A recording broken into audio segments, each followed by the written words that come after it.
Hi hello friends, ఈరోజు నేను చేయబోతున్నాను అటుకులతో ఉప్మా. ఇక్కడ నేను పావు కేజీ తీసుకుని బాగా వాష్ చేసుకుని ఇక్కడ నానబెట్టుకున్నాను ఒక 10 నిమిషాలు. దీంట్లో ఇంగ్రీడియంట్స్ ఏంటంటే ఉన్నాయో చూపిస్తున్నాను.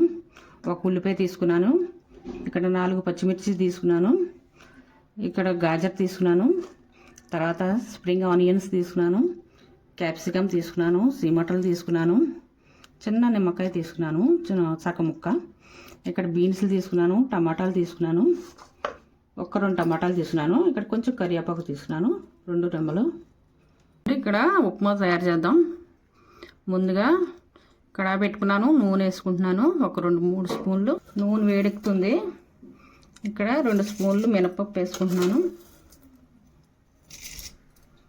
తర్వాత 1 స్పూన్ ఆవాలు వేసుకుంటున్నాను, కొద్దిగా జీలకర్ర వేసుకుంటున్నాను, 1 స్పూను.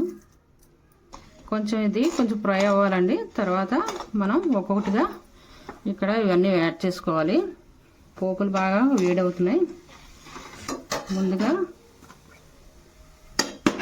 ఉల్లిపాయ పచ్చిమిరపకాయ వేసుకుంటున్నాను. ఇప్పుడు చలికాలం కదండి, కాయగూరలు వేసుకొని చేసుకుంటే రుచిగా ఉంటుంది. తర్వాత బీన్స్ వేసుకుంటున్నాను. కొంచెం ఇవన్నీ వేగడానికి టైం పడుతుంది కాబట్టి ఇప్పుడు టమాటాలు వేసుకుంటున్నాను. అన్నీ ఒక్కొక్కటిగా వేసుకుంటాను, అన్నీ మగ్గాలి.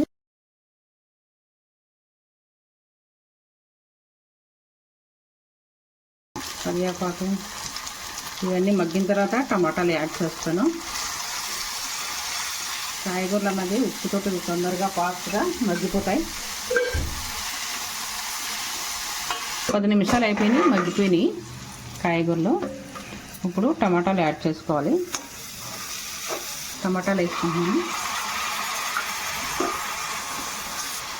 ఇక్కడ 1 చెంచా పసుపు వేసుకుంటున్నాను. రండి, ఇక్కడ టమాటాలు మగ్గిపోయినాయి. మనం ఇప్పుడు నానబెట్టుకున్న అటుకులు వేసేసుకోవాలి.